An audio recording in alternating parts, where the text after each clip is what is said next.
Thank you, everybody. Thank you, Joelle. It's true, I have the most gray hair here. I've been around for a long time, and I want to kind of talk about the long view a bit. Actually, so this is the challenge. First, let me say, though, it's really exciting just to talk to all you young people learning about the field, want to get into AI and reinforcement learning.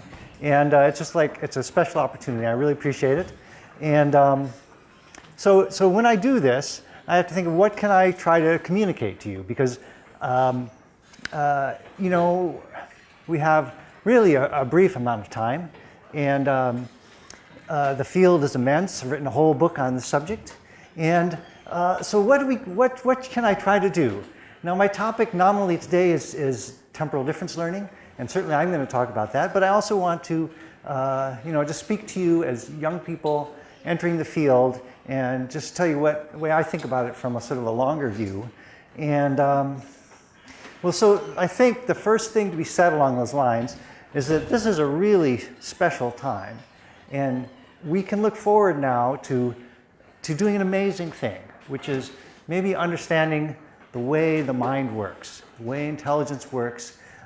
This is like a monumental event, not just, you know, this century, you know, for thousands of years, maybe in the history of the Earth, when intelligent beings, animals, things that can replicate themselves, finally come to understand the way they work well enough to, by design, create intelligence. And so the big thing that's going to happen is that we're going to come to understand how the mind works, how intelligence can work, how it does work, and just the fact of our understanding it is going to change the world. It's going to change, obviously there'll be lots of applications, but just it'll change ourselves, our view of ourselves, what we do, what we play with, what we work at, everything. It's a big event. It's a big event. And we should keep that in mind. And as I say, you know, I'm not saying it's going to happen, you know, tomorrow. It's not, but, you know, 10 years it could happen, 30 years it could happen. And in the great sweep of history, that's a small amount of time. It's going to happen within your lives with high probability. So the first thing we have to ask is, why is this happening? And I think it really comes down to like Moore's law. Okay, so I took a slide from Kurzweil. This is his standard slide of the increasing computation per dollar. And it's just reaching a point where it starts to compete with the computation that we can do with our own brains, with natural systems. Okay, that's happening now. And it's just going to continue increasing dramatically. I'm sure you've seen these kind of slides. Here we have time, years along the bottom, and on the other we have computations per second per dollar.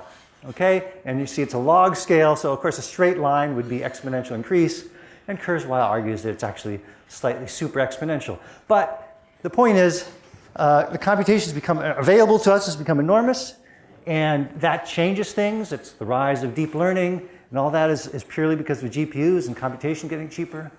And that will only continue, and it will become more extreme as vastly increased computation. So that alters everything, and it really is profound. And I'm just going to try on a slide to say what I conclude from this. As I think it's an answer to like a question for AI that's had for 60, 70 years.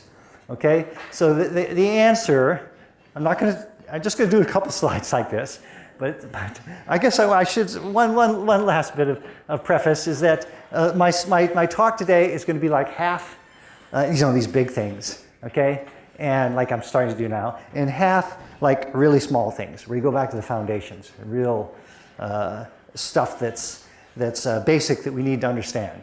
Okay, I think the details, the big picture is important, but the details also really matter.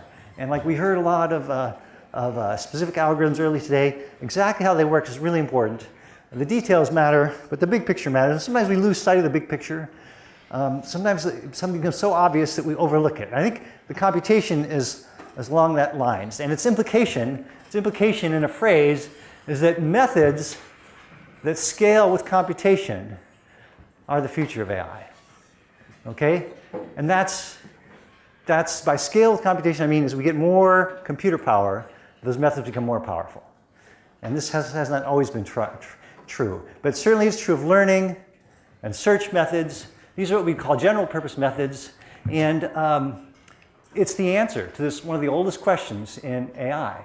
For 60 years old, do we want weak methods? That's what they call them. In the old days, they called general purpose methods weak because they just use the data or use computation. They can only, they're general purpose. They're general, they're weak.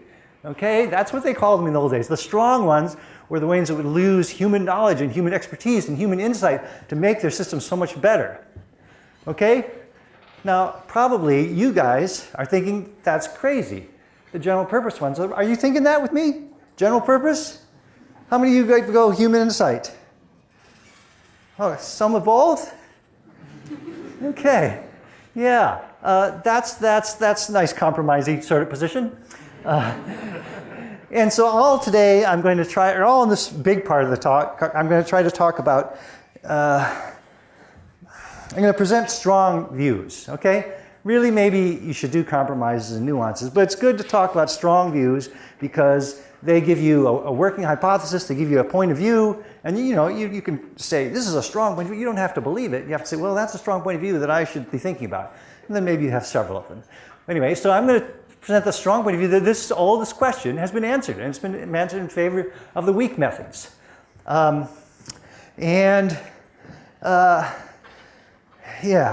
And now I don't want you to, I could talk about this all day, but I'll refrain from it. I'll just note the next thing to say is that you're thinking you're good. You're thinking you're into deep learning or reinforcement learning, so you're on the right side of history. But I'm not sure that's right, okay? Because we take things like any kind of supervised learning, even model-free reinforcement learning, the thing I love more than anything, right? It's only weakly scalable. If I had, a million times this computation, I'm still limited in my model-free reinforcement learning by how fast I can gather data. And, I'm only learning a value function, maybe a policy. What's the big deal? It's a tiny object. It's some map from states to what to do. Okay, and that's not a big thing. I don't care how many features you have. Certainly for supervised learning is only weakly scalable because it requires people to provide data sets, okay? And they become the bottleneck. If you have, you get people to label things on the web, things scale, but only weakly. Only as fast as you can gather the data. And eventually that becomes a bottleneck. You really want to be able to learn from raw data. You want to be scalable, okay? So if these things that we love are not scalable, what is scalable? What would be fully scalable? Well, my answer is simple. It's what I call prediction learning. Prediction learning means learning to predict what will happen, okay? And so it's the unsupervised supervised learning because we have targets. With supervised learning, we just wait and we see what does happen, and that's our target, okay? And so you don't need to have human labeling, or you have a target, but you don't need a human to provide it. You just get it from the data. So it's the unsupervised supervised learning. But anyway, it's definitely the scalable model-free learning, and maybe it's the scalable model-free learning. Prediction learning is at the heart of all of our control methods where we learn value functions. I think maybe that's sort of the argument the big argument about temporal difference learning is that it's the scalable model-free method. And of course, I haven't given you even a step towards that yet. I'm just saying that the idea of predicting, of having learning that predicts is the key problem. It's what we should be thinking about. And you may say, well, deep learning, supervised learning is all about prediction learning, but that's not true. It's about predicting what the label will be, but it's not about predicting over time. It's not about predicting where you have to wait and see what happens. And that makes all the difference. Okay, so with all this words, I want to ground us a little bit and remind us what the data looks like. So I put in the slide of this is what real life is like. Real life is a temporal stream. We have things like we're playing soccer and we have to make actions at every moment. We're maybe a hyena being chased by a lion and it's trying to predict whether it's going to live or die. We're maybe a baseball player and our eyes are watching this tiny little ball flash by us really fast. I have to swing at just the right moment to hit the ball. Or maybe you're talking to someone, you're trying to predict what they will do. So this is the data streams that AI should be learning to deal with. And so we should always keep this in mind. When I say learning to predict, well, I do think of that like a hyena trying to predict, fear. Fear is your prediction of are you going to die. Okay, so he's trying to predict it. Several times it looks good and bad. And at the end here, it's not looking so good. Okay, so with those prefaces, let me start talking about temporal difference learning. Temporal difference learning. Temporal difference learning, it's a method for learning to predict. It's widely used in reinforcement learning to predict future reward, value functions. And it's basically the center, the core of many methods that you know about, Q-learning and SARSA, TD Lambda, deep Q networks, TD Gammon, the world champion backgammon player, using deep reinforcement learning from 25 years ago. My God, 25 years ago. Deep reinforcement learning, 1992. But not all reinforcement learning methods. So AlphaGo, it happens not to use TD learning, uses other kinds of reinforcement learning. The helicopter thing that you might have heard, that doesn't use it. And then there's sort of pure, Peter's talk was interesting because he talked about policy-based methods, and some of those don't use temporal difference learning, but eventually he would get to it and put it in to make things better. So it's sort of,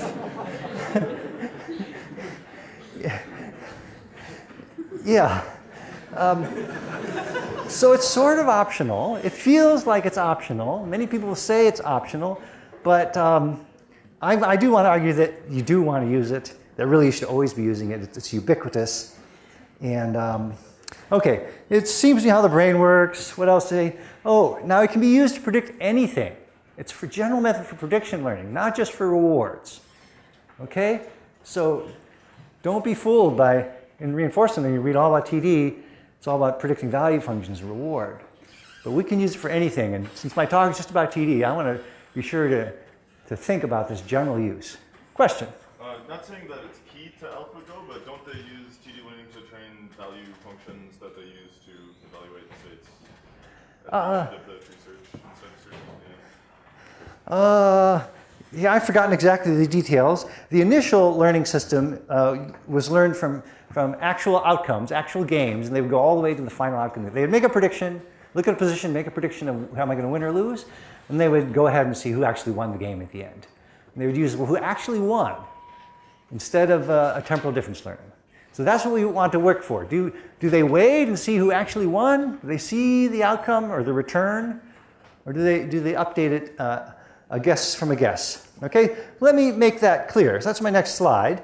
Is the TD learning, what is TD learning? Well, basically, it's learning a prediction from another later prediction. Okay, so if AlphaGo was looking at a position, making a prediction, and then zooming all the way to the end of the game, see who won, and then it's not TD. It's not learning that prediction from a prediction.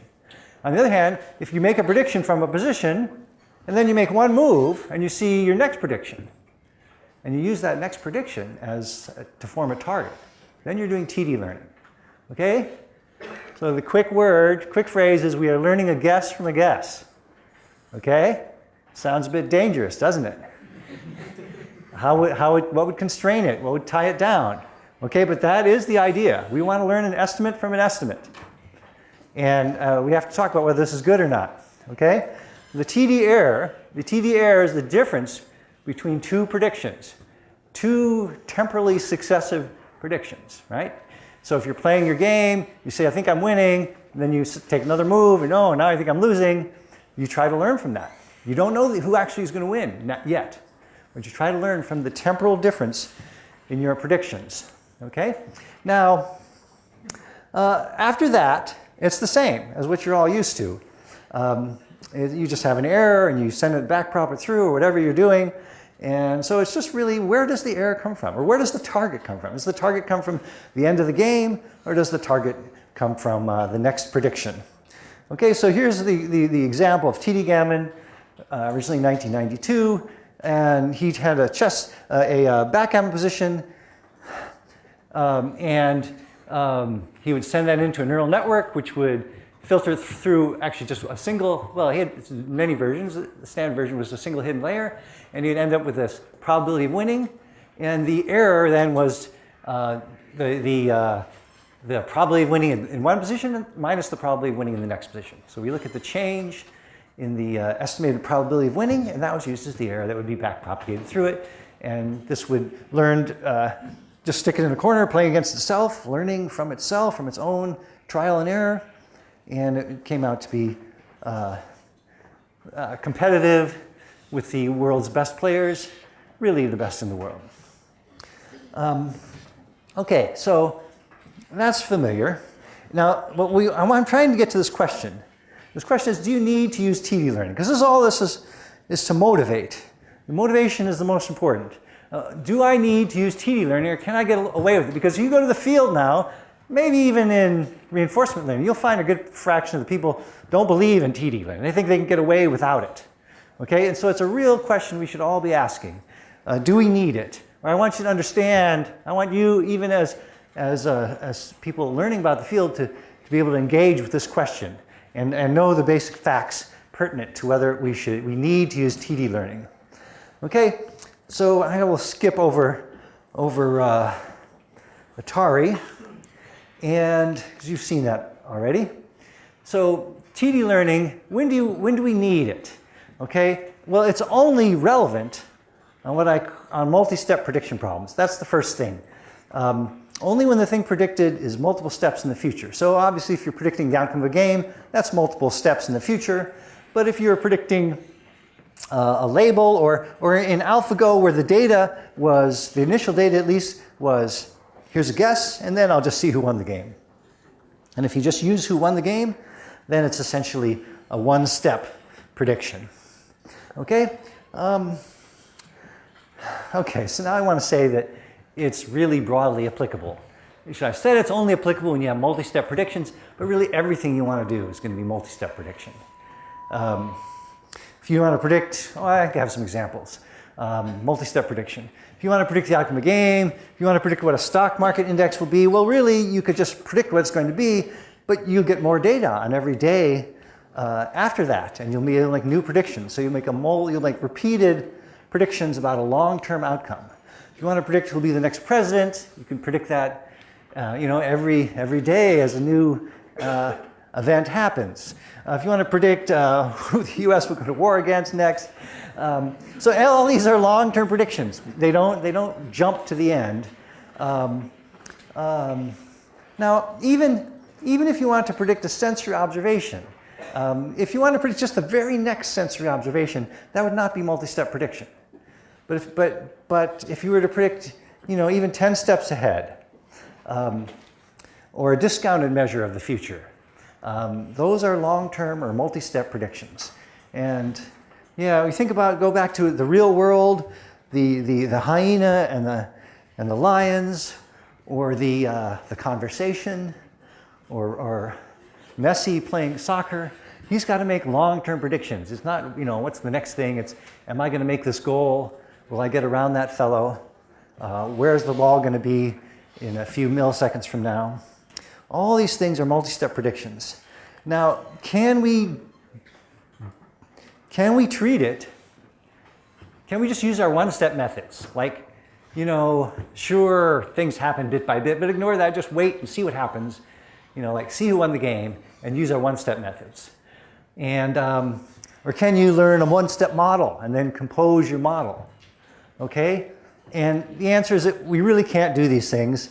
And I want to try to give some sense of that today. I'm really going to talk mainly about this first question. Can we think of the multi-step case as one big step, or do we have to deal with it bit by bit? But I want to do one slide on the second bit. The second bit is, can we learn one-step predictions like a model and then iterate them to get a multi-step prediction when you need to? And I just I just want to say that I think it's a trap, okay? And I don't know if I can really properly explain this to you, but I think it's a trap. I think it's enough to model the world to make like a low-level simulation of the world, to make like treat the world as a Markov decision process and model the transition probabilities, or treat the world as a engineering model where we just have to learn the velocities and the effect on the accelerations of our actions, and then integrate this low-level differential equation. This is all a trap. These short-term models and then iteration it feels good because we know that if it can be done perfectly on the one step, then it can be done perfectly for however far we want to look into the future. But there's two problems. First of all, we can't do it perfectly. And when we do it imperfectly, because we're always going to have an approximation, then when we try to iterate them, we get a propagation of errors, a compounding of our errors, and we get a useless long-term prediction. And secondly, of course, it's exponentially complex, because as we look ahead, each step, there will be many possibilities. The world is stochastic, and also our actions, maybe we have different choices we might want to look at for our actions. So it quickly becomes computationally intractable, and it will always be computationally intractable to try to look ahead many small steps into the future, like to try to iterate your model of physics to get to, how much fun will I have going to Montreal and taking the summer school. Okay? It's crazy. And it just there's no future in that way of thinking. It's a trap, and lots of people in my opinion, are falling into it. Okay. But let's go back to the other side. The other side, remember, I'm just going backwards here. We have these two ways to get away from TD if we don't want to get away. If we don't like TD. Can we learn a model and iterate it? That's the second one. Or the first one, can we think of it as a one-step thing and just do the one-step thing? Okay, so the one-step thing, I'm going to do it I'm about to transition to my low-level part of the talk, but I don't want to try to answer it here. Just at the high level, and then maybe we can even take questions after this high-level part of the talk. Can't we just use our familiar one-step supervised learning method? And in reinforcement learning, these are known as Monte Carlo methods. I mean, you just roll it out or whatever, see what happens, and use what happens as a target. Okay? So this has costs. Number one cost is you're making this prediction, then you're rolling it out to the end. And really, you're going to make a prediction at every moment in time. So you've got to remember a whole mess of predictions as you go out to the end to see the outcome. Or really, if you have returns, you get the outcomes at different steps, different outcomes. And you have to relate them back to the earlier situations. It's horribly complex. It's nasty. Okay, first of all, you need to remember all the things you did. Think about yourself. Maybe you're the lion there. You're trying to make a good prediction. Okay, and what do you have? You have all this stuff swirling around you. You have the hyenas running away. You have a glimpse of him. Your feeling of your feet. You have all this stuff that you can sense, and then you want to relate that to how well it's going, how good you should feel about this chase. Okay, and so what?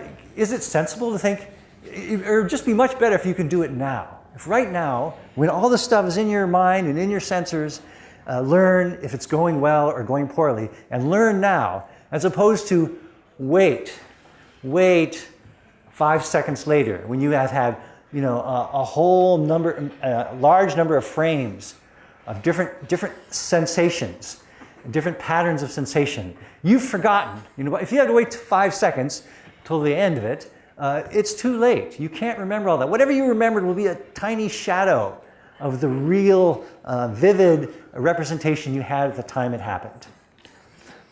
Okay.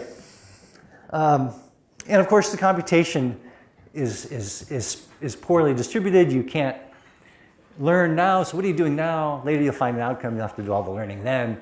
Just a poor temporal distribution. And you can avoid these problems with special methods. And that's what TD is about, specialized method for the multi-step case. Another reason that you don't want to wait is that sometimes you never know the target. Like, I don't know, let's say you're playing your chess game and there's a fire alarm and you never finish your game. So you never see a final outcome. But if you're TD, maybe you thought you were winning and then, it was going really poorly. And so you did something bad. You can learn without waiting till you're checkmated. maybe the fire alarm just like one move away from the checkmate. So technically the game never ended. And, but you can learn a lot from your experience. So we could try to ignore all these things, think of them as nuisances, but I think of them as clues. These are hints from nature about how we should proceed. Okay. Okay, so now I'm going to get down to it more technically. But I hope you're starting to see the view I'm trying to present. We really need to learn from new predictions so that we can do it as we go along. And I think it's really ubiquitous in all the different kinds of learning we're looking at in AI. Okay, so I'm going to use notations a little bit different than what we've heard earlier today. That's what I call my new notation. I use it in the second edition of the reinforcement learning textbook. The big thing is that we're trying to use the statistician's convention that random variables are capital letters and instances are lowercase letters. So all of the things that happen that make up life are capital letters, right? Because they're the random events that have actually happened. They're not possibilities, they're whatever happened. So S0 is the first state. A0 is the first action taken in that state. R1 is the first reward that depends on that state and taking that action in that state. And then at the same time as we get the reward, we get the new state. So I like to give them the same temporal index. R1 and S1, they occur together. They're jointly determined, in fact. Okay, and then life goes on, and that's the data. That's all we have in terms of data. We have trajectories and maybe a single trajectory. And we're interested in classically in the return, and the return is a sum of rewards. And I'm not going to use capital R for the return because capital R is actually the actual rewards, the sequence of rewards. And so I'm going to define the return. I need a new letter. I'm calling it G, capital G, because it's a random event. Whatever sum of rewards after time t actually was, we're going to call that G of t. G of t is the return.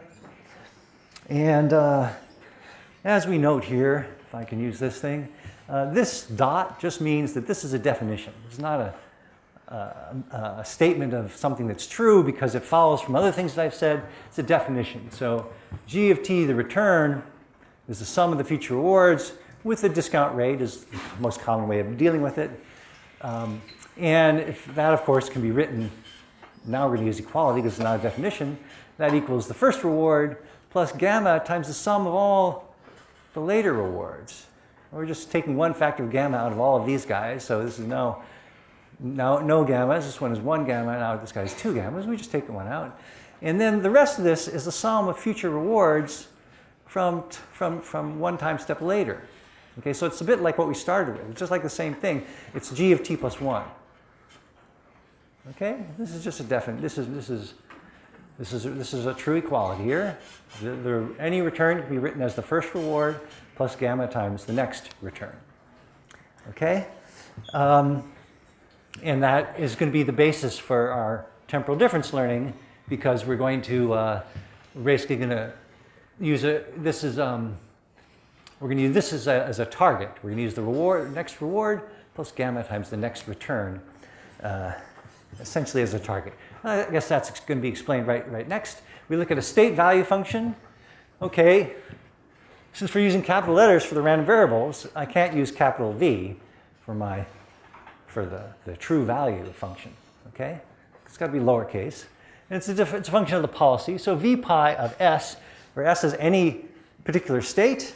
It's an instance, any state, lowercase s.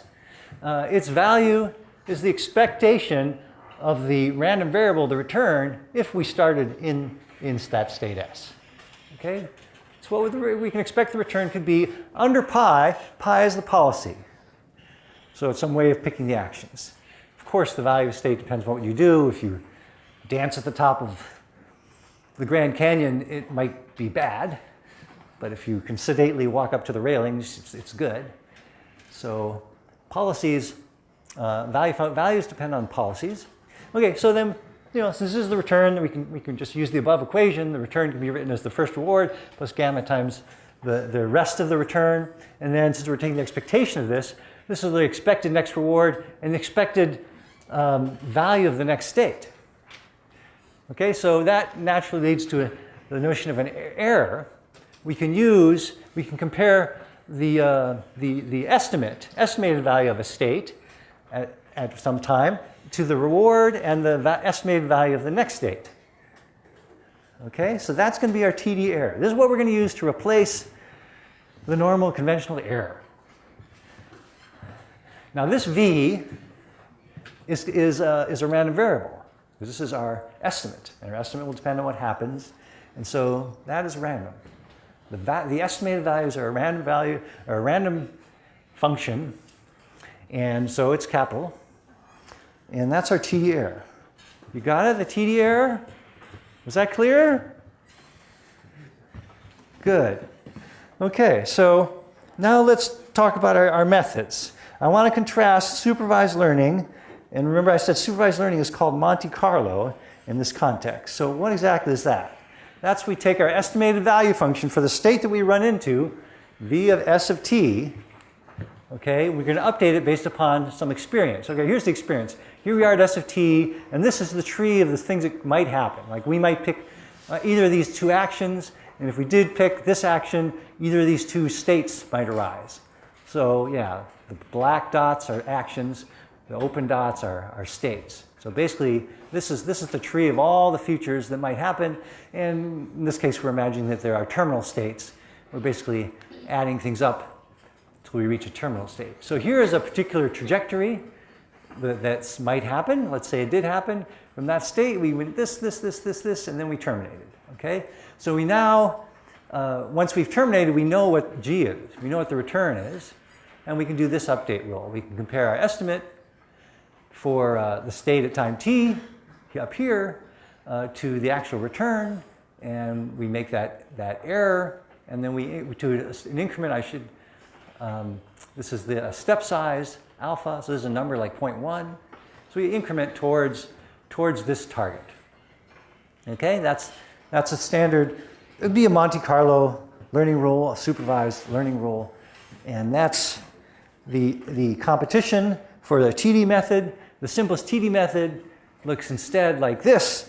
We only look ahead one step. We're at S of t. We look ahead at 1. We see the reward that happens and the next state that happens. And based on those, we form this TD error, which is again is comparing. We're updating the estimate of this for the state at time t. So we're going to make an error between what we were guessing for that state and this new target, the reward plus gamma times the estimated value of the next state. Okay, now you've probably also heard about dynamic programming. And you can put dynamic programming in the same figure, the same kind of figure. And if you were, the dynamic programming version looks like this, because it's not considering a single line through the possible tree. It's considering all possibilities. It's considering both actions and both possible next states. So this is where you need the model of the world, because although you know you're probably picking each action, the probability that the world will give you possible next states will be known only to the world, but in dynamic programming you assume you know all that. So in dynamic programming the equation is that the value, the estimated value for a state is moved towards the expectation of the first reward and the expectation of gamma times the value of the next state. Okay, so there's this expectation, and that's what makes it dynamic programming, because you assume you know all the probabilities, you can figure out that expectation. It doesn't give you the answer because your value will still be, you're still learning a guess from a guess. You're learning your new estimate still from your old estimate. Well, that's dynamic programming. So really, we can say the following. What's special about TD methods is they bootstrap and sample. So bootstrapping is this idea that your target involves a guess, an existing prediction. Okay, so Monte Carlo, the whole point is that it doesn't bootstrap. It's just looking all the way to the end and seeing what the return is. There's no estimates playing a role in the return. Dynamic programming also bootstraps. Dynamic programming says look ahead one step and look at the expected value of the next state and back it up. So you're using your estimates, and your estimates gradually get better. And TD, of course, also is using your estimate. Yeah, it's like Monte Carlo and TD are learning methods. I guess that's my next point. The learning methods, Monte Carlo and TD, they sample. They sample what happens because you don't know how the world works. And dynamic programming does not sample. It just uses the expectation. It assumes you know what will happen, what could happen. So those are the two basic dimensions, whether you're sampling and therefore learning, and whether you are bootstrapping. You're using you're bootstrapping your estimate from other estimates. You're learning guesses from guesses. And so TD prediction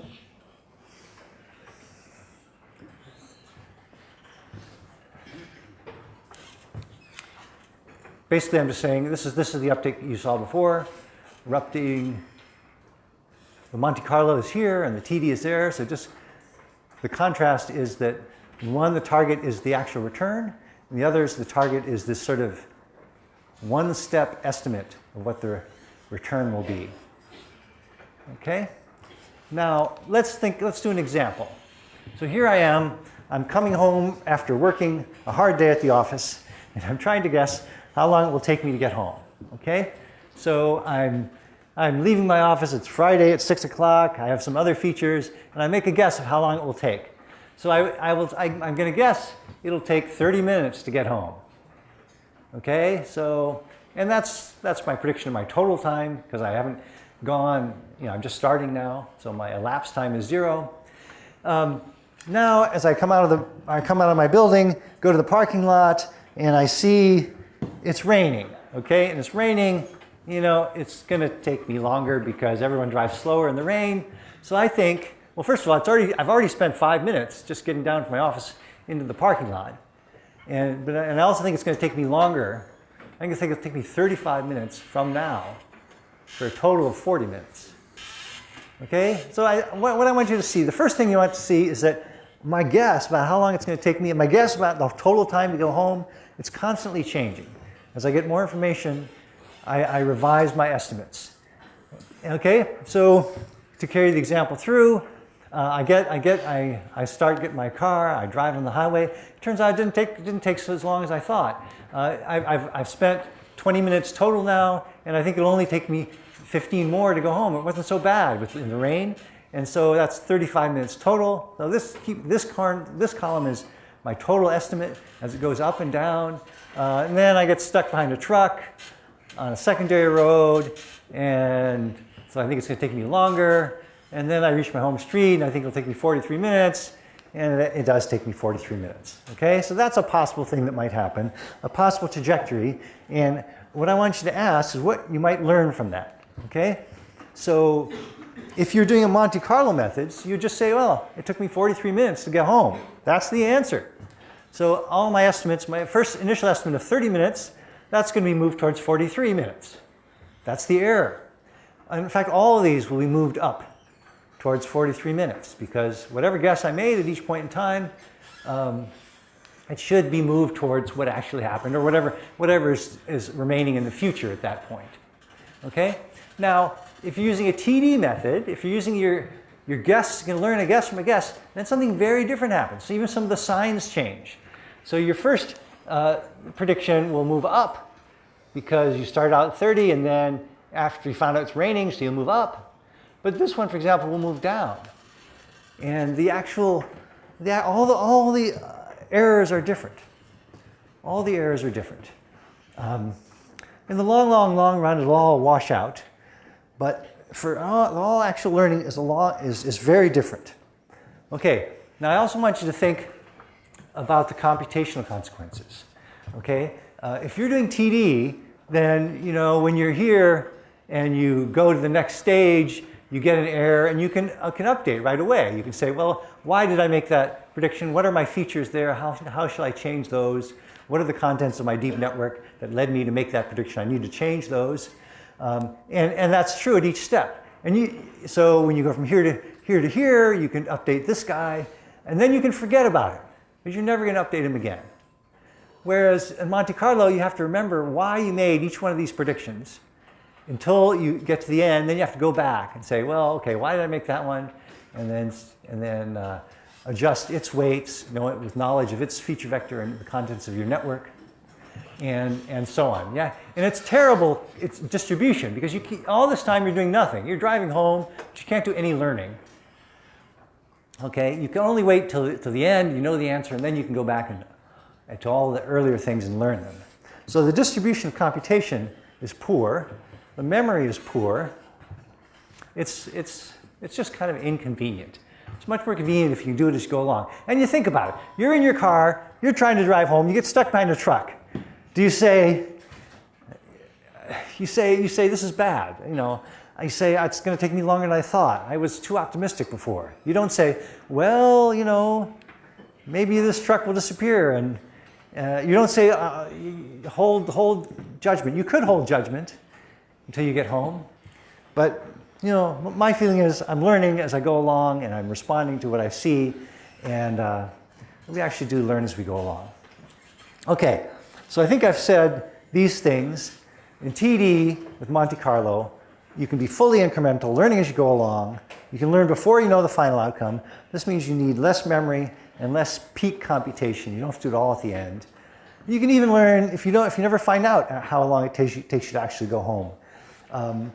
Maybe you get a phone call and you're called away for something important, and you never find out. But you can learn without knowing the final outcome.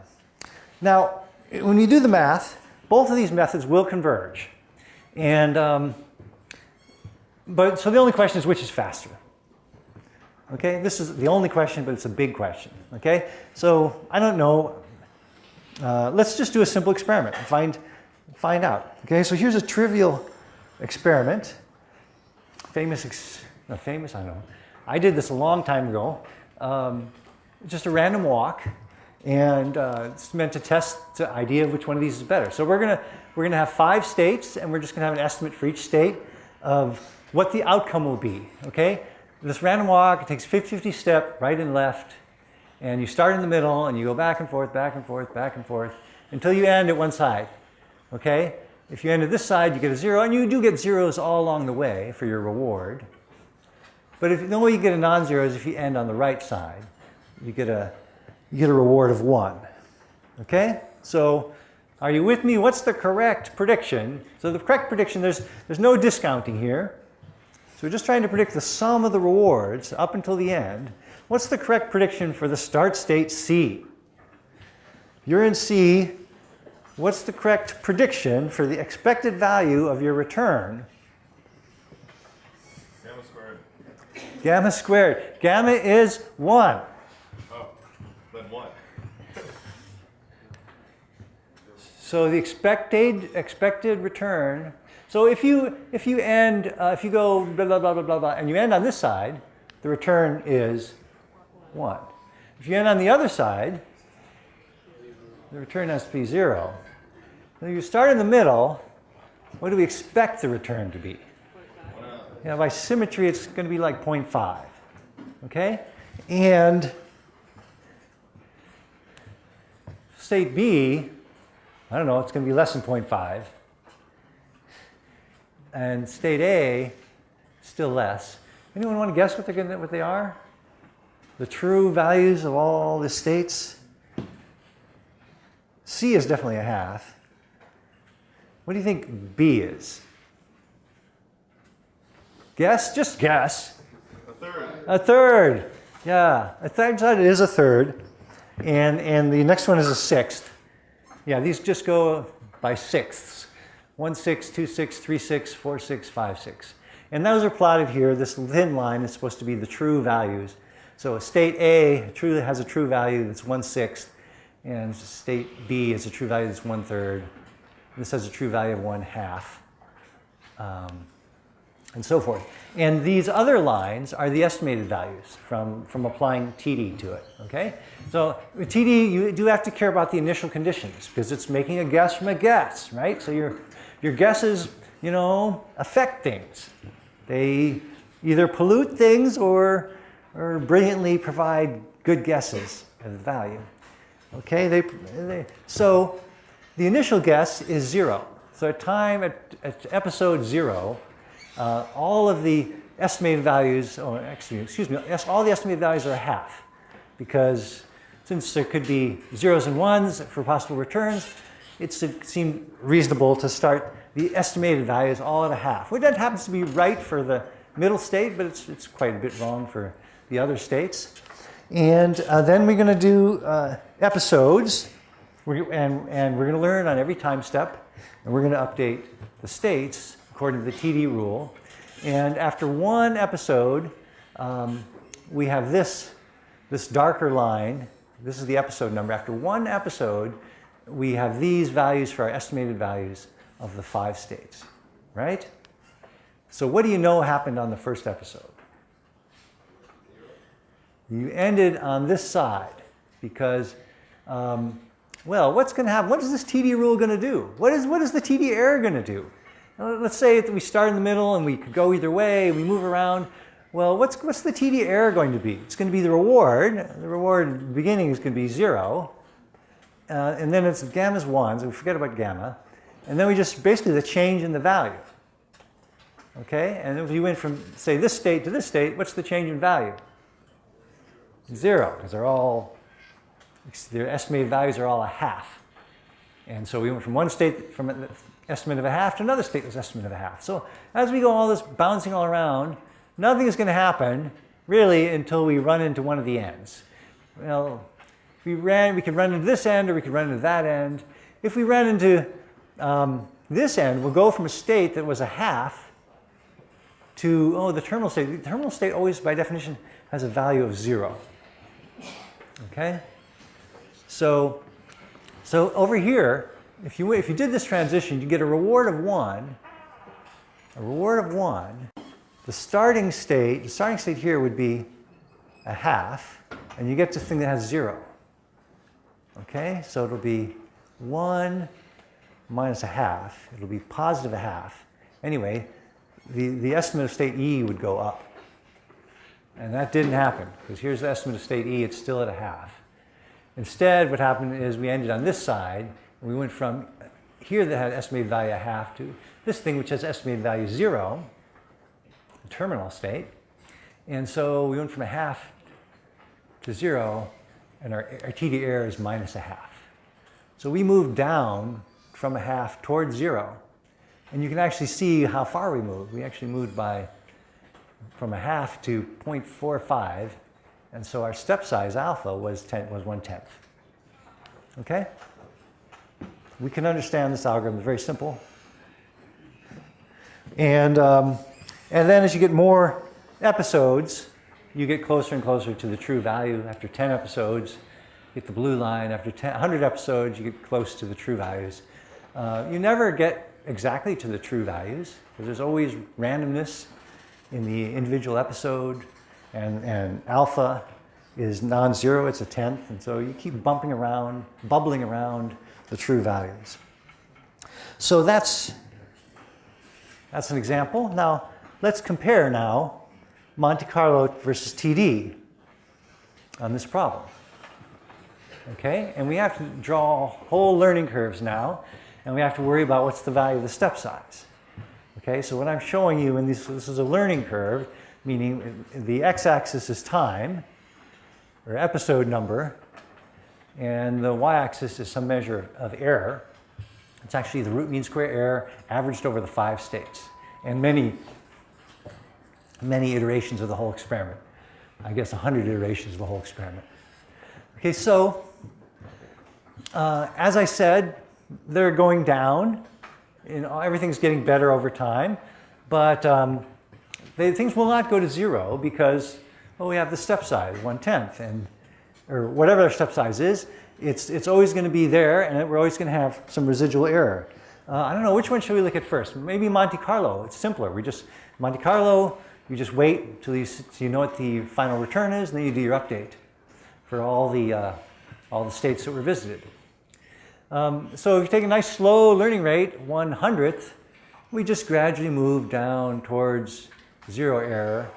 And it's actually, this alpha equals 1/100th. They're very slow. We'll actually get the closest in the long run to 0 error. But it's very slow. So you might want to go faster. If we take alpha as 1/50th, we go down faster, but we're going to start to bubble. And we tried going as fast as 0.04, and we do go, the initial part is fastest, but now we're definitely bubbling. And you can't really do better. There's no step size which will do better than the ones that are shown here. If you try to go faster, you're going to, you may be a little bit fast at the very beginning, but you're going to level out at a higher level. Okay? And for TD, we see a similar pattern, but all the numbers are lower. Okay, so here's our one, the slowest one I'm showing here is 0.05, and it goes, it's slowest, but it gets slower. And then other ones are faster, and of course they bubble more, and they don't get as low in the long run. Okay, now if we have someone may ask you, some of you may be wondering, what's going on with that TD stuff? Because it seems like they go down and they start to come up again. Is anybody wondering that? Anybody wondering that? Yeah, it's weird, isn't it?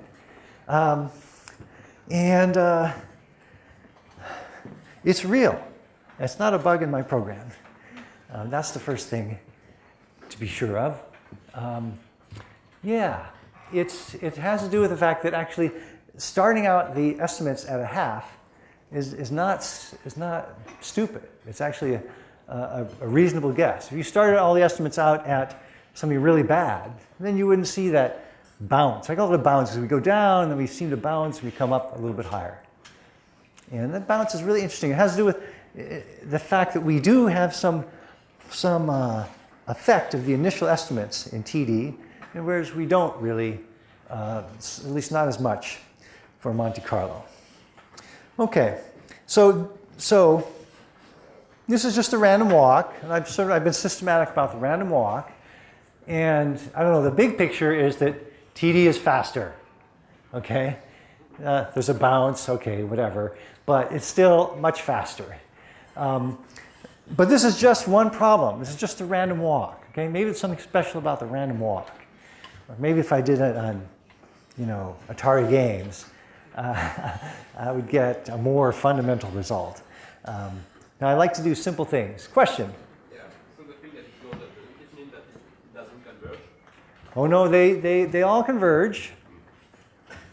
Even with a non-zero, if you don't reduce the step size, then you don't expect anything to converge, right? They would converge in the mean, okay? And all of them will converge to a mean that depends on the step size, and higher step size would be higher, and lower step size would be lower. Convergence point, yeah. The convergence properties are roughly the same in both cases. I want to ask now, can I say anything about the general case, not for the random walk, but can I say general case? Actually, no, I'm going to do that in a minute. But first, I'm going to do the random walk again under this setting that I call batch updating. Okay, batch updating means we take some training set, like 100 episodes or 10 episodes or whatever, and we present it over and over again until it does converge. So even for a finite step size, we'll get complete convergence if we repeatedly present the same training set. Okay? Because there's no randomness in random samples, you're just bringing the same data over and over again, and you will converge. The two methods, TD and Monte Carlo, will converge to two different things. And this is for constant alpha. These two algorithms converge to different things. As long as your step size is small enough, it won't depend on your step size. Yeah, all step sizes, as long as they're small enough so that you don't diverge, will converge to the same thing. Okay, and they converge to different things. The two algorithms converge to different things. So we can ask, on this problem, which one converges to a better thing if we present the data over and over again to the algorithm. Okay, and here's the results on the random walk again. We have different numbers of different sizes of our training sets. we're increasing that along here. But for in each case, say with 50, a training set of 50 episodes, we present those 50 over and over and over again until we converge, and we measure the asymptotic error that is independent now of the step size. So I can now eliminate the effect of the step size, just going to measure which algorithm is getting me a better result on this problem. Okay? And TD is faster by this measure. I mean, we're doing a lot more computation. We have to go to convergence. We have to repeatedly present things, none of which I like. But it's getting us insight into what the real difference between the two algorithms. So it's like TD is moving towards a better place, even on a single example, as suggested by the initial results. And if you go over and over again, you can get that.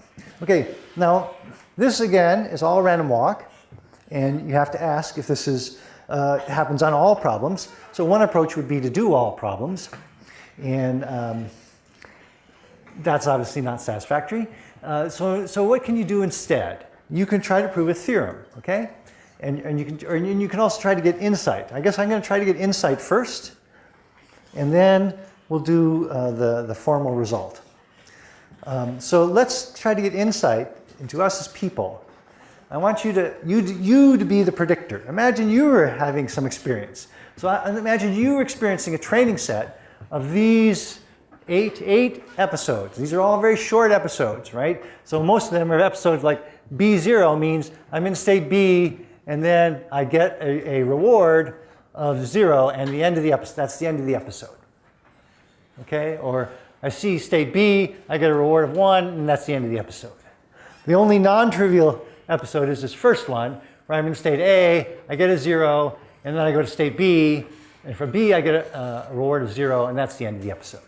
Okay? So that's the data you see, just these 8 episodes, and I want you to tell me what prediction would you make. Okay? The first question is, what prediction would you make for state B? If you found yourself in state B, what would you guess for the expected return ahead of you from state B? Say again? 3/4. I agree, because how do we do that? We said, well, I was in state B all 8 times, and 6 of them ended up with a 1, and 2 of them ended up with a 0. So you're going to guess 3/4. Okay? Okay, that was an easy one. What about state A? State A, it's really much more uncertain. You've only been in state A once. And what are you going to ask for state A? Just take a moment and think about it. What are you going to guess the return if you find yourself again in state A? What is the estimated value? What would you estimate the value of state A as? Okay, now, I'm going to say right away that this is a question there's multiple good answers to. Okay? So I'd just like someone to raise their hand and give me one answer and why it's a good answer. Okay? How about you? 75%, because you always go from A to B. So if you always go from A to B, and B is 75%, so you get 75%. If you always go from A to B, and the only time we've seen A, we went from A to B, and B has value 75%, 3/4, then A should also. That sort of makes sense. What's another good answer? 0, because every time an A occurs, the reward is 0. Yeah, I don't know if everyone heard that. You said you've seen A once, every time you saw it, the return was 0. And so, why not predict 0? Okay? Now those two answers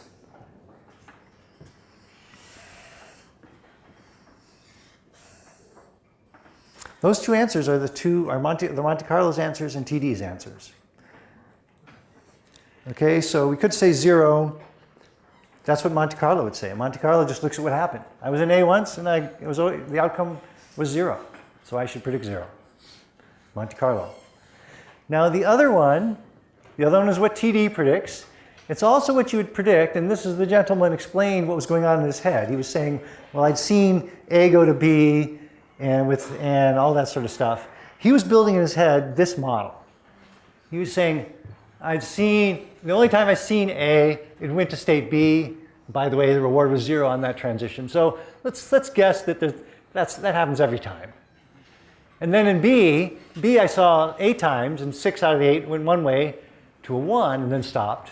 And 2 out of the, no, I saw it 8 times. 6 out of the 8 went to a 1, and 2 out of the 8 went to a 0. So I'm building this in my head. Okay, this is like, and this has a name. This is called the maximum likelihood model of the MDP.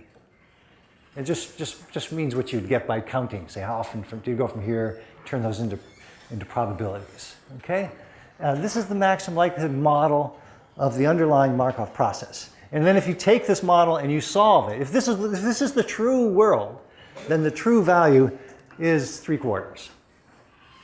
Okay? And so this is the general phenomenon of what TD does if you present a training set over and over again to it. It gets the answer that you would get if you collected all the data, made a maximum likelihood model of the world, and then solved that model with dynamic programming or with any method. The true solution if that model was the reality. Okay, and so that's, well, that's why TD can be faster, can be better, because it's using this Markov property that it's saying, oh, and I've gotten to B, I know B is a Markov state. And whereas Monte Carlo just says, I don't care about what happened in between, I ended up with getting a 0. Okay, so to summarize that, the prediction that best matches the training data is the Monte Carlo estimate. Best matches the training data. Remember the training data? Okay? And if you saw A once, and it ended up with a 0. So if you want to match the training data, the right prediction is the value of A is 0. That is the prediction that will best match the data. Okay? Now, of course, I want to tell you, we don't want to match the data. we don't want to minimize the mean square error on the training set. Weird, huh? I mean, it seems like we should want to minimize the mean square error on the training set. And that's why I've gone through at some length this example with you guys. So I want you to have some intuition of why we don't want to minimize the mean square error on the training set. So what can I offer you if I can't offer you minimizing the mean square error on the training set? It's going to be minimizing the mean square error on future experience. Because we don't really care about the training set, past experience. We care about the future. And so we think, if we believe we have real states here, we would think that the estimate, the value of A is 3/4, will actually be a better match to future data. Okay? If we get a new experience with state A, it's probably going to end in a 1, 3/4 chance of being in a 1. Okay, so it's interesting. Now we have to really distinguish between minimizing error on the training set, minimizing error on the future. These are different things. And TD can be faster because it can take advantage of the state property and match future experience better. Now, even as I said that, you may be able to get immediately a sense of possible limitation of TD methods. As I said, they're going to take advantage of the state property that I know when I get to B, it doesn't matter how I got to B. But in real life, you don't normally have complete state knowledge. You have incomplete state knowledge. If anytime you're using function approximation, here we're just using discrete states. And anytime you're using function approximation, you're going to have imperfect knowledge, imperfect state information. And so in the end, it's going to be a mix. It's going to be a question which is going to win in practice. But in the end, it's going to be TD that wins in practice, I'm thinking. Okay? In the end, Ed. Okay.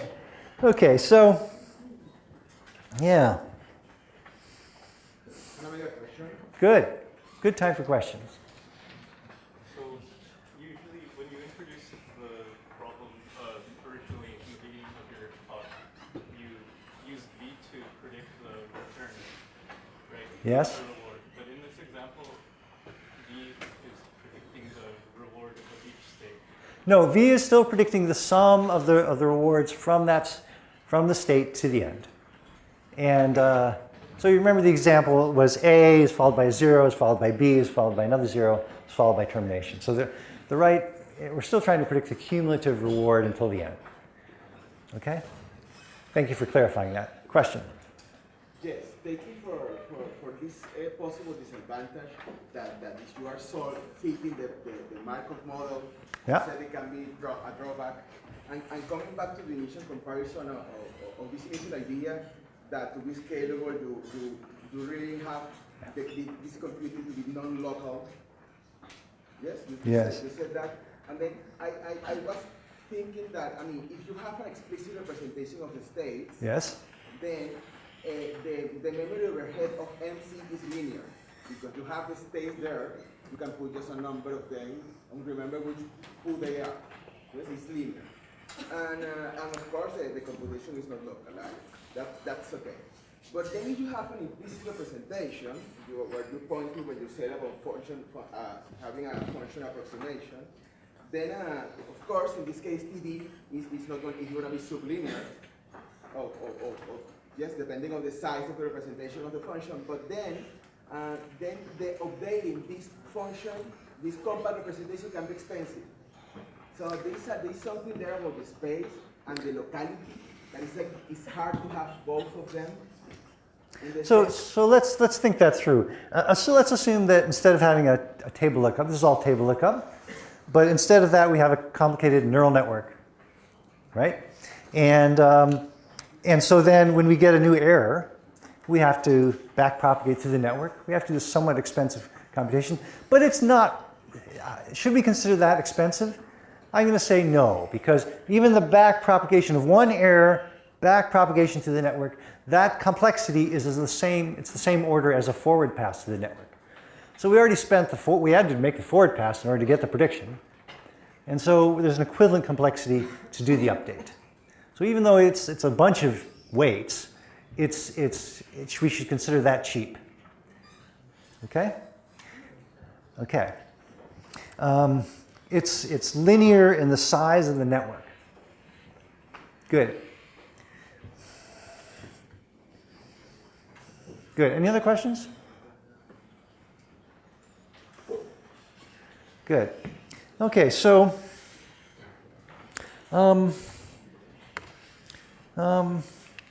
so I've just done one-step methods, tabular methods, model-free methods. All of these qualifiers can be generalized.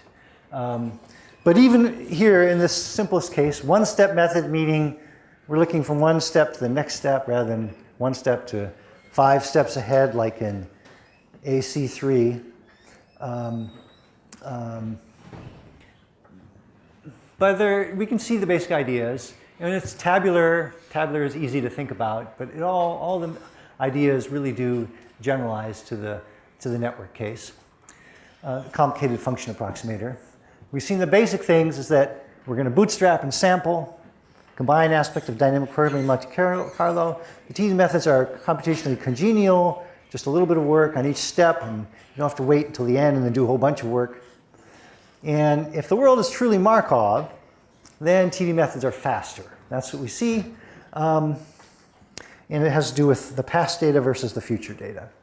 Now, before I go into a somewhat new thing, I'd like to also try to summarize where we are in terms of pictorially.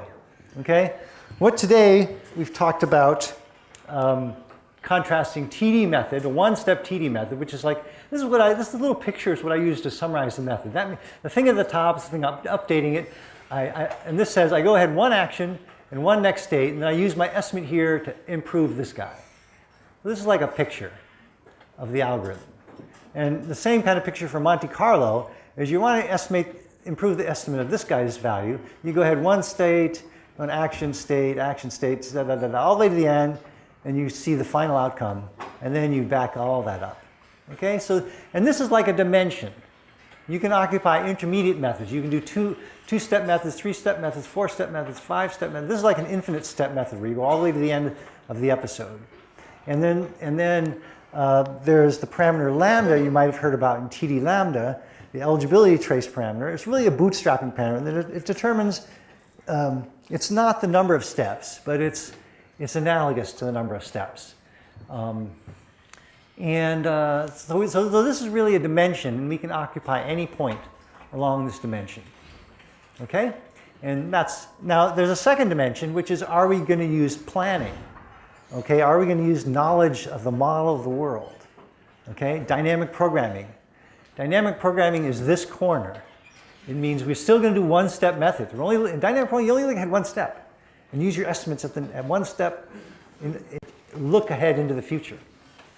Okay, and so that's moving along the top here. It says keep these short backups, one-step backups, but instead of doing a sample, do all the possibilities. And that's dynamic programming. And then there's a fourth corner where the analogous of Monte Carlo, but with planning, is like exhaustive search. You consider all the possibilities all the way to the end. And so we can get these four corners as classic methods, and then we can occupy the area in between them. And that's kind of a big space of reinforcement learning methods. Although it's certainly not the whole space. Okay. Now, where shall we go next? I don't have time to present all that I wanted to say, but let me just sort of, we've done a good group here. I can almost sort of wrap up and talk about the future from here. But let me just tell you some of the things that if we had more time, we might talk about. Okay? First, we would talk about estimating, instead of state values, we talked about estimating action values, because as you know, really for control, you want to do action values. And it's not that different. You would just estimate q pi instead of v pi. And it's going to be lowercase, because this is the true value function, q pi. And you would estimate it with an action value estimate. Since it's just tabular, I can say big Q of SA for the actual state and action encountered. And then this update is essentially the TD update. It's just done on state action pairs rather than on states. Right? This is still a TD error. This is my original estimate. This is the estimate for the next state. This is the SARSA algorithm. And that's quite straightforward. And so the SARSA algorithm ends up being that rule, that update done over and over again. And some examples. Q-learning. Q-learning is almost the same. The rule is, we're updating a state action value. The new one is the old one plus the step size times the TD error. But the TD error is a little bit different. The TD error, we're comparing our original estimate to next reward plus something of the next state, but it's the max of our possible actions at the next state. That's Q-learning. I like to draw this picture. This is its picture. The picture says, I'm updating a state action pair, all the possible estimated action values, take the max of them. That's this part of the rule, right? Max over all possible A. And then I back up the max to improve the estimate of this guy at the top. That's Q-learning. It's a TD algorithm with that particular target. And this is a nice example. Cliff walking is a nice example comparing SARSA and Q-learning. SARSA is an on-policy method. Q-learning is an off-policy method. And we see that actually here the y-axis, or the y-axis is reward per episode. SARSA will actually work out better. I don't have time to explain this example.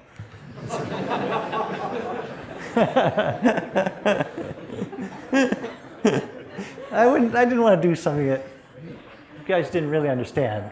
Better to skip over it. Okay, here's one sort of new algorithm, expected SARSA.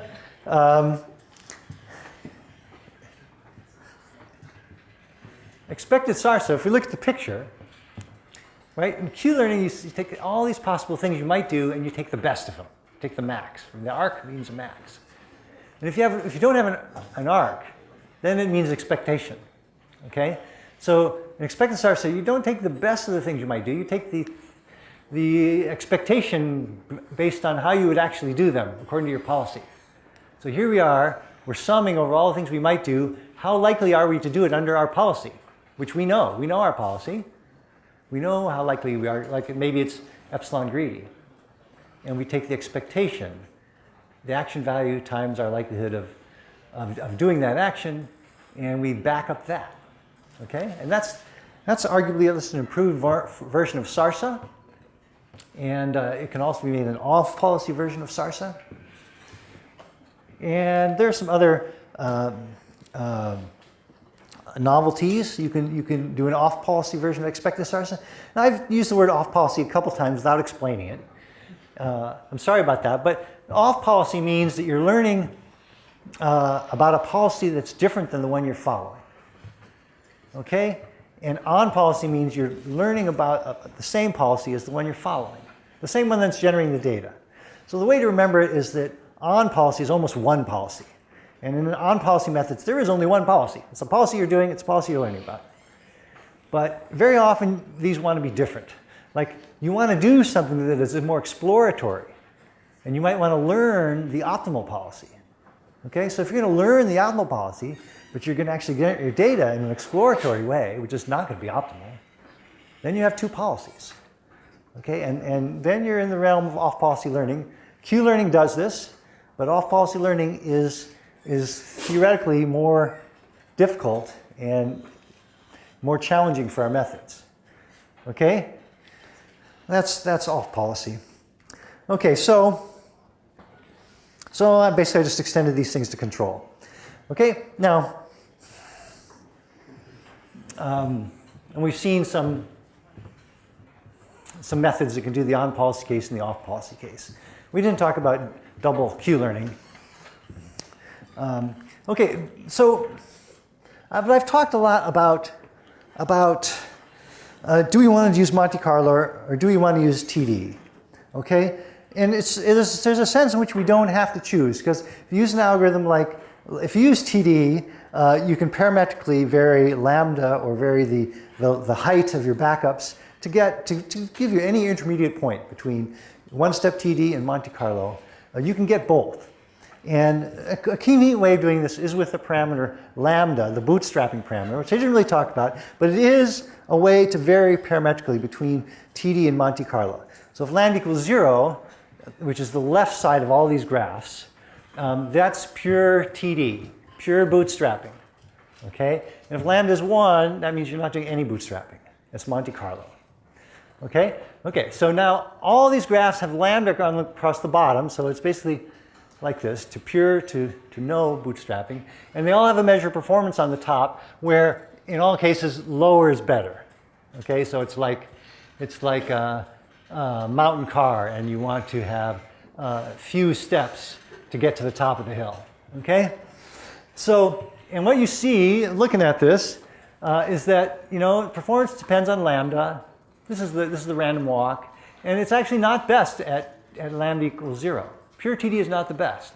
You can do better if you do some amount of TD intermediate between pure TD and Monte Carlo. But if you go all the way to lambda equals 1, then things get really bad. That's like the worst case in general. And that's the pattern. Lambda equals 0 is Monte Carlo, and Monte Carlo has really high variance, and it has to be ruled out. It's not very happy if you are committed to Monte Carlo. Now you can do TD and say, oh, I can pick any step in between. That's what you want to have, this facility of doing some bootstrapping. And that's sort of some evidence for that, even though this is old data. I think, like Peter would agree that Monte Carlo is not really an efficient strategy to do it in a pure way. Okay, now I want to give one slide also before taking questions on the linear case, a case with real function approximation. I'm not going to go to nonlinear networks, but I want to go to something which you talk somewhat theoretically about. which is the linear case. So suppose we're doing linear function approximation. Linear function approximation means that our estimated value is formed as an inner product between a parameter, a weight vector and a feature vector. Okay, so feature vectors are phi. Phi for feature. Phi of t is our feature vector for the state at time t. And the parameter vector is theta. And that might think about it as the weights of your network. This is a linear network. Okay, so we take the inner product, and so this transpose thing means the inner product. So theta inner product with phi is our estimated value of state t. It's the estimated value of the state at time t because this is the feature vector for the state at time t. Okay, so this is our estimated value of time t. This is our estimated value at time t plus 1. So this really is a TD error.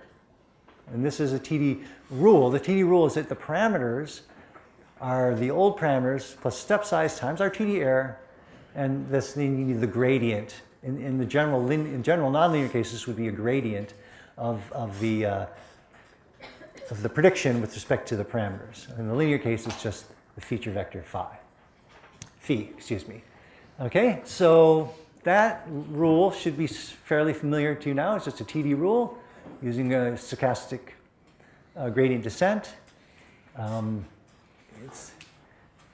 Lots could be said about that, but that's the standard linear TD0.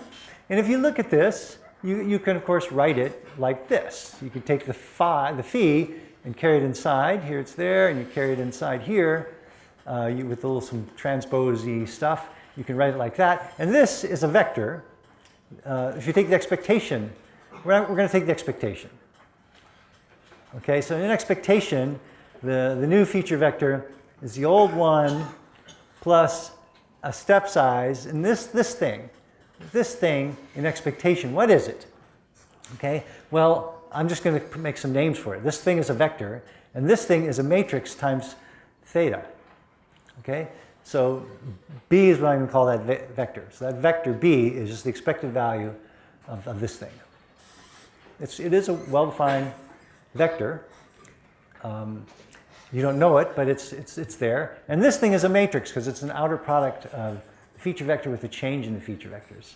So the expectation of that matrix is what I'm going to call A. So that means let's write the whole expectation like this.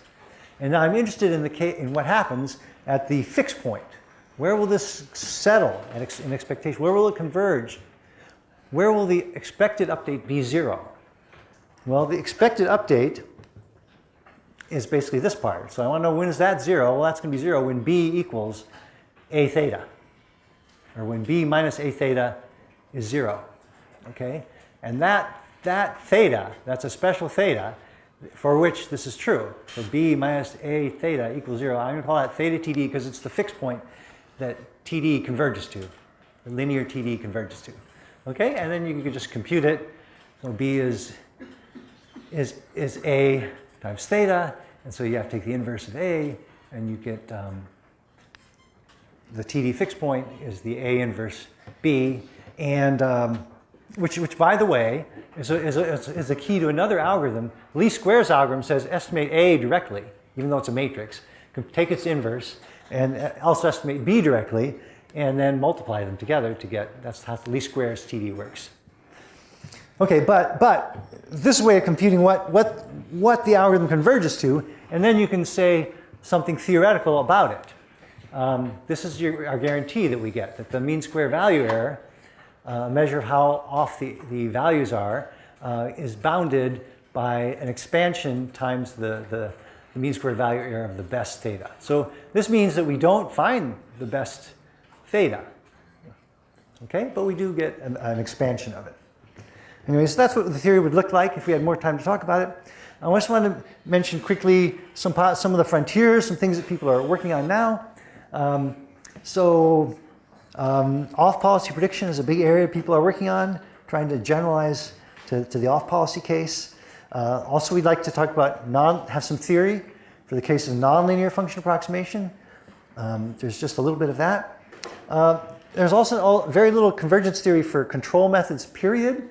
And I think Chava. Maybe we'll talk about that tomorrow. And we also like to say things beyond convergence. We like to, how well can you do in a finite amount of time? How fast do you converge?